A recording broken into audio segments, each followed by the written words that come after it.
Today, I stopped by the Bamboo office. Bamboo is an app that allows Nigerians to make dollars and invest in foreign stocks. This is especially important because the Naira is constantly being devalued. Hello everyone, it's Iveoma, your guide to Nigeria. Today, I am sitting with Yanmo, co-founder of Bamboo. Hi Iveoma, hi everyone. And I'm so excited to speak to you about your returnee journey. Yeah, hopefully it's interesting. It will be. Yes. All of this is coming up. Please make sure to like, comment below, share my videos. Those are amazing ways to support my channel. Thank you. So, Yanmo, can you tell me about Bamboo? Bamboo is an online brokerage service, and our essential goal is to get Africans investing. And so my whole thing is it should be easy for Africans to invest in anything everywhere. You shouldn't be stuck by where you are. It's now a global world. And for Bamboo, we're trying to help people do that in two ways. We have a mobile app that you can download on the iPhone App Store and the Google Play Store, and you can get signed up in about 5 minutes and get onboarded and start investing. And we hope we made investing fast. It's definitely fast, it's definitely secure, and we really hope we made it easy. And if we haven't, let us know. And our other way is actually just educating you about investing, about finance, helping people, so that even if you're not yet ready to begin your investment journey, then you can learn with us, so that whenever you're ready, you can start. And for that, we have a website and a blog that you can find at investbamboo.com, and then on every social media channel, and just search Invest Bamboo on Twitter, Instagram, all of that. Okay, when did you start Bamboo? So we launched officially on October 31st last year. So it's been roughly a year. Wow. So it's been an interesting journey. I know you went to school in the UK. Did you think you were going to stay in the UK? I'm not sure why I'm still here. So what made you move back then? So I moved back because I went to school in London. I went to Imperial, and I hated it. I hated London. Okay. And I didn't want to be in London anymore. So when I was leaving, I was certain I didn't want to be in London anymore. And the easiest, quickest thing to do, and like the most low-hanging, just was NYSC. And the discussion with my parents was, you'll do NYSC for a year, and then you'll figure out what you wanted to do. So that's why you came back. Yeah, I mean, when I moved back to Nigeria, actually, the day I moved back to Nigeria, I was literally the next day I had like a video interview for like a job outside Nigeria. Are you serious? So I was like prepping the plan. I was going to defer it, if I got the job, etc. So I definitely wasn't moving back to move back as such, but I'm still here. Yeah. Why are you still here then? Because of Bamboo? No.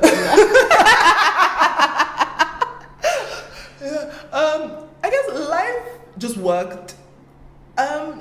Life conspired to... Wait, what year did you move back? So I moved back in 2015. You moved back in 2015, then you started Bamboo in 2019. So in between, I moved back in 2015. I did NYSC like I was supposed to do it. I did it in civil service, and that was great. I got some infrastructure experience. I did it in the Ministry of Power, Works and Housing. Okay, that is good. Sort of basically the infrastructure ministry, I guess you could say. Got some infrastructure experience. I realized, this stuff is kind of cool, like just like transactions, getting stuff off the ground, that kind of thing. Was able to get a job in Lagos in a private equity firm that does infrastructure private equity. And so it's like a good job, and it's like really great experience, small firm, and it's the sort of thing that will just be much harder to do in the US or in the UK, just in bigger markets with a lot of people. I was a chemical engineering grad with no finance experience who happens to get a job in a private equity firm. And because it's Nigeria, I feel like I always have to point out people that I actually randomly got the job, like randomly, serendipity. So my parents didn't call anyone, no one. It was just one of those things that just worked out. And then after doing that for a while, I was thinking about next steps, what I was going to do. I really liked my job, and then we started talking about Bamboo, and Bamboo came about. Who's we? So I have a co-founder, Richmond. Yes, I have a co-founder, and then just like an amazing team of people. So the office next to ours, the Bamboo office, is run by Helium Health, and their founders are great, and they've been like super supportive, helpful on the journey.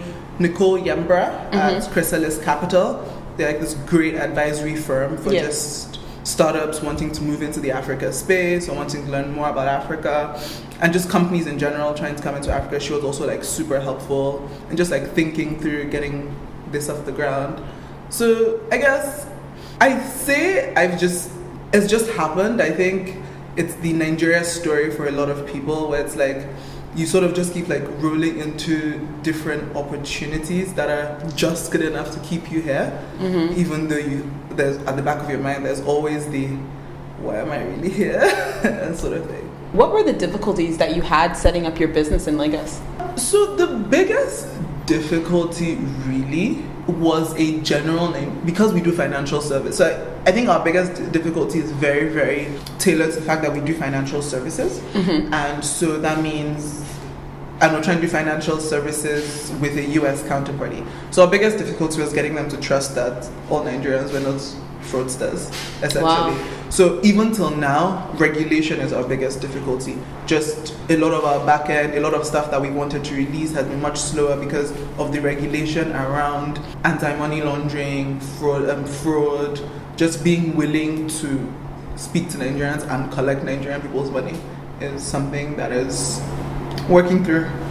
Okay, that's very interesting. What do you mean by regulation? Like US regulation or Nigerian regulation? No, definitely US regulation. There's the perception, I guess, that there's a lot of fraud in Nigeria. You know, whether or not it's true, it's, you know, people have different views on that. And so because that's the general world perception, if I'm talking to you and you run like a big investment firm and I'm like, oh, hey, we're a company, we invest money, we help Nigerians invest. Your immediate thing is, what money are they bringing? Is it stolen money? Wow, and that's really affecting you. And then, so you have to work through that regulatory process of explaining, how things work. That, in Nigeria, that we have a BVN, you're able to verify people's identity. There's a lot of, back end. So, but that's definitely regulation, definitely a stressful thing about doing this. I know you when you launched, but when did you first think about this?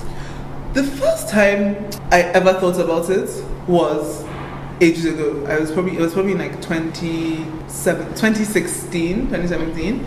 And it was like a passing, wow, I'd really like to buy Apple shares or something. I can't remember. And I looked around, I'd really like to buy Apple shares, looked around a bit, I realized Nigeria problem was hard to get onboarded. Yeah. As a Nigerian citizen, and I have a Nigerian passport. Yep.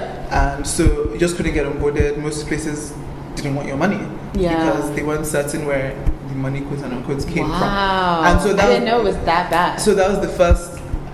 If you can't sign up, then they don't want your money. Like, to me, it's like the obvious thing, right? That is obvious. If they're not letting you sign up, they don't want your money. They don't want your money. That's so simple, and it's facts.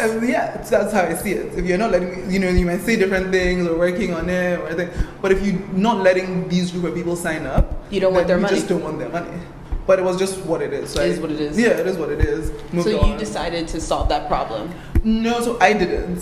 I thought about the problem. I was like, well, crazy. I love that. I was like, so crazy. And I went about my day. I went to work. And so your co-founder? Actually, the first person I actually spoke about it was my friend who, the co-founder at Helium. And she was saying, oh yeah, that our friend, who's not my Richmond, our friend, is thinking about bamboo, essentially. Richmond, who's your co-founder? Richmond is my co-founder, but he was previously chief of staff at Helium Health. Oh, okay. So it was a hookup. Yeah. No, we already knew each other, but it was just like an interesting, it was like, oh, Richmond's working on bamboo, what is now bamboo, thinking through. And then like a year or so later, and then I saw Richmond, bumped him, I was like, yo, I was trying to buy stock, because I tried again. No, that's the missing part. I tried again like a year later in 2018. To buy stock? Yeah, because I was getting more serious for my finances at this point. And I was like, oh, it's so annoying. I was trying to buy stock, but I couldn't get onboarded, couldn't find someone who would onboard me. It's so annoying. And he was like, oh yeah, crazy that he was trying to do it too from Nigeria. And it was kind of like we should try and fix it kind of thing. I love that. But again, it was so Richmond is like the product person, thinks in terms of actually building product development. Yeah, things in terms of actually building stuff. And so he was kind of like, I was like, oh yeah, sure. Like if you ever do it, let me know. I'd love to invest.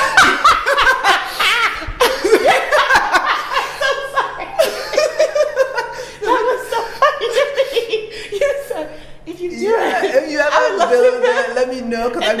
You're co-founder. I'm trying to like do this too, that kind of thing. And you know, I'm happy to. And he was like, oh yeah, that he's talking to a couple of people doing the research. I was like, oh yeah, very happy to help you out. Let me know if you need anything.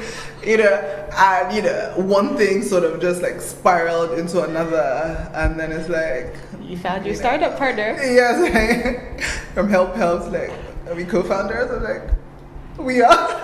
I think that now that I'm speaking to you about this, I'm realizing that might be like the unique thing about all the stuff I do. I did chemical engineering, moved back to Nigeria, like okay, then randomly got a job in this private equity firm. Yeah. And it's so funny because probably a week before I applied for my private equity job, I was telling someone, oh my god, finance is so not for me. It's so boring. Everybody there is crazy. And now I'm like working in finance. So same thing in tech. I was like, oh wow, I don't know what they do, but it sounds cool. And now I work for a tech startup. I love it though. I do love it. I love your story, how you just kept on moving and kept on trying, and then you just fell into things and you just kept your mind open. Yeah, I think that's what I was trying, because when people are like, oh, why are you still here? How did you start doing? I'm like, oh, it's hard to explain when I'm like, oh, life happened. Yeah. And I've sort of always allowed life to happen. That's the best way to live here. Yeah. So when I was studying Bamboo, something my dad said, risk is for the young. And that's true though. Yeah, I'm relatively young. I have no income. I have no real responsibilities. I have no husband. I have no children. And you're young. And I'm young. So it's three things that's why you need to start working. Yeah. So I have enough time to try this, learn from it, fail at it, great at it. So actually, and in a way, that's sort of how I also feel about living here and living in Nigeria, in that if you can afford the luxury of, you know, time, and you know, it's a good thing to try. There's so much that doesn't exist at all in any way. It's crazy. Say that you don't even always need to invent. Not even always. You don't even need to invent anything. You don't need to reinvent the wheel. You just need to bring it here. You just need to bring it. Figure out how to do it for this market in this environment, and it just may or may not work. And you know, if you do have the time to do something and for it not to work, or the willingness, then why not? If not, it's not easy, but you know, why not? So what is your advice for other people who look at you and be like, you know, I want to move back? Well, they actually want to move back. People who want to move back and start a business here. Because at the end of the day, like, I'm literally in the Bamboo office. It is beautiful. You're going to see clips of it throughout this whole video. So you did build something. Like, what? It's beautiful. Aww. And their app is very easy to use. Like, you built this in a very short amount of time. And a tech company with, you said, heavy regulation from the US. Because honestly, the reason I reviewed Bamboo is because Bamboo makes it easy for Nigerians to diversify their money. So here's the thing. Naira, since I moved back, has fallen so much. 1 USD was 350 Naira. When did you move back? December 10th, 2019. Yeah, so it was roughly that. So when we were 350 on the black market. And then now $1 is now 490 Naira. Yeah. So Nigerians, like, their money is being devalued, and that's actually the importance of Bamboo, is because, like, right now I think Nigerians are more poorer. Is that we're definitely poorer than we were yesterday. Oh my god, yes. Every day I'm like watching my Naira just devalued. So and a company like Bamboo is making it easy for a Nigerian to build wealth and another currency, a more stable currency. The US dollar is far more stable, has less inflation. Right now, that inflation I just told you was crazy. And the 350 was already inflated. So I don't even understand what's going on. And that's why I was attracted and I did a review of your company. But no, for real, like, your company actually helps Nigerians build wealth and diversify their income by giving them the ability to buy more stable and stock in a different currency. And that's what I did a review on, actually. Yeah, I mean, for us, that's the goal. To help people build wealth and actual real wealth. Nigerians are poorer today than we were yesterday just because of inflation. Facts. And as inflation rates get higher, it becomes harder and harder and harder to find Naira investments that give you real returns. Yep. You know, stuff sounds exciting. You're like, oh, 8% a year return, and then you realize inflation is much higher, so you lost money anyway. Yep. And so we're trying to just give people ways to make real returns. What is your advice to other returnees who want to move back and build a business in Lagos? Don't do it. Oh my God, really? No, I'm joking. Guys, am I joking? But it's so funny. Okay, yeah. Just be ready for it to be hard is my first one. Much harder than you think. Yeah.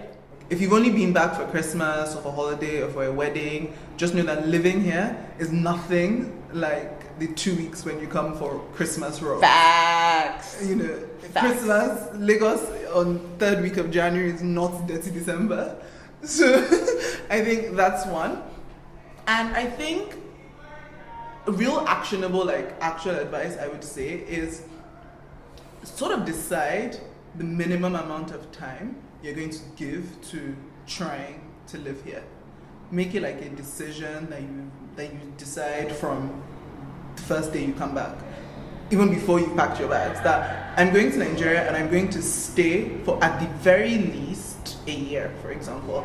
And NYC is a good one because you sort of have to stay the year to actually do your certificate. Just something that, you know, it might be a promise. So if it's a promise to yourself, it's a contract, whatever it is, something that keeps you here for an extended period of time, over, 3 months to a year. And I say that because, especially your first year moving back is so up and down that there are going to be very many days where you actually just want to pack your bags and leave. And not like a whimsical leave, like you genuinely feel like you can't do this anymore. You want to escape? Yeah, or you just feel like I'm done. I don't want to be here. And you have to decide to have something keeping you here to actually go through it for whatever period of time to really know whether it's for you, if that makes sense. No, it does make sense. I think that's it. That's one. And moving straight back to Lagos is hard. And as you know, even I didn't. When I moved back, my first year I lived in Abuja. Just much softer landing, no traffic, just eased into Nigeria, came to Lagos sometimes. And that also really helped. Another piece of advice is if you have the luxury, try and leave as often as you can. Take frequent breaks. Yes, frequent breaks, a week, 2 weeks. Some people do just one long break. And then find things to do here that you enjoy that are not just work. So like hobbies. Yeah, or even if it's just hanging out with your family, hanging out with your friends, or going to the beach, doing different activities. I think that also helps just take the stress out of Lagos, and just everyone is coping in some way, so just figure out what your own way could be. That sort of thing. And try and enjoy it, try and have fun. Don't take life too seriously. You actually can't take life too seriously, otherwise you will lose your mind. Yeah. That sort of thing. And yeah, I think that's it. I tried to do actionable stuff. No, I appreciate that. It's also okay after you've done the year or 6 months, whatever, to know that Lagos isn't for you. And that you don't want to be here. Yep. And you'd rather be elsewhere. And it doesn't mean you hate Nigeria. It doesn't mean you're not proud of being from here. It just means living here doesn't work for the person you are, and you'd rather be visiting than a resident. And I think that's also okay. I'm a proponent of try it, actually give it a good shot, actually, do your whole thing, put your best, put your back into it, which is, network, search for the opportunities. But if you do and you don't like it, it's also okay to. Yeah. I think people miss that part out. Sort of, there's almost you talk to people who left, and there's almost did you regret it? Did you give up? Do you feel like you gave up? And sometimes the answer is no. It's almost let's not glamorize moving back. Mm-hmm. As someone said, there's nothing sweeter than missing Lagos from abroad. I saw that tweet! And I was like, I stand because it's true. I understand what you mean. Yeah. So I think that's also important to say. But try it, give it put your back into it first before you make the decision. Okay. So do you think a lot of people glamorize moving back? So not in the actual sense of the word, because everyone talks about it's hard and Nigeria sucks and Lagos sucks. So glamorize isn't the right word, but it's more like, it's the strong people that moved back and they stayed kind of thing. That's sort of the energy. You couldn't, I don't know if you get what I'm trying to say. No, I actually do know what you're talking about. People saying, you're weak if you that kind of, it's not that. You need to have peace of mind. I think not even just weak, there's almost a sense of people always talking about it like, oh, eventually you'll regret it, you'll wish you stayed, you might have found. Really? People tell me the reverse. People say you're going to regret the years that you're wasting in Nigeria. I think the honest biggest Nigeria pro is an opportunity. I'm actually always confused when people say it as the pro. I mean, the biggest Nigeria pro is family and friends. Emotional quality of life. The emotion, is yes, that's that's it. Actual, tangible infrastructure. Like when I have stress, I always think why do I live here? But I'm honest about the fact that I don't know where else I would rather live.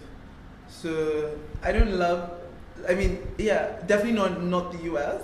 I'm just not at a point in my life where you would move there. I just can't be bothered to be reasoning racism at this stage in my life. I'm just trying to go out. I'm not trying to be thinking whether my boss isn't talking to me because I'm black, or the woman in the grocery store threw my drink because I'm black. Yeah. I don't have energy to be black. Yeah. Every day, so I can't live in America. Just with the point. knowledge. So America is twisted. I literally think that I don't have energy to be like blackness to matter every single day. I'm already a black African woman. I have to pick your struggle. And my struggle was Let me pick my struggle. I picked my struggle, and my struggle was, I'm from, so and then I don't know what are the other options, right? So I did a checklist, English speaking places, narrows it down, non-racist, at least, cloyingly. I really, I'd ideally like a driving city because I like moving a lot in my car. But just be there for a little bit. Yeah, exactly. So I can't think I think of it goes any- back to that break thing. Yeah. You just need to take breaks. So that's where I'm at. I realized that my happy place is living here, running a business here that makes me feel like I'm adding value. Because you are. You're adding a lot of value. Oh, that's You are. To millions of, hopefully, fingers crossed, millions of Africans are going to be using your platform soon. So you are adding value. Yeah. And you're making it easy for Africans. Because your business is not just Nigerians. It's Africans and... Well, not just, we've only launched in Nigeria, but we're going to launch in Ghana and Kenya very soon. Okay, see, yeah. You're looking at Africa across, and you're making it easier for Africans to invest in stable currency. So that's actually pretty powerful. Grow their money. So so I realized that is my Nigeria happy place. I'm happy I moved back. I wouldn't not have moved back. I wouldn't leave permanently. Definitely my happy place is living here permanently, being able to see my family and my friends, running a business here where I feel like I'm adding value and doing good things, and just able to take a breather once in a while. Break. I like that. Yeah. Okay, so is there anything you would like to add? Invest with Bamboo. Yeah. Investbamboo.com. You can download the app on the Apple App Store and the Google Play Store. And the app is not only available to Nigerians living in Nigeria, it's available to anyone in the entire world who has a Nigerian bank verification number. Okay. So you could be living anywhere. As long as you have a Nigerian bank verification number, we can, get you onboarded and you can start investing. Okay, yeah. Thank you, Yanmo. I didn't actually know that. Yeah. So fun fact. Yeah, fun fact. Yeah. Okay. Well, thank you so much for chatting with me. Thanks for having me. This is fun. Yes, I like having fun conversations. So, as you guys know, if you ever want to return home, you can always return home. It's always available to you. Okay. Bye now.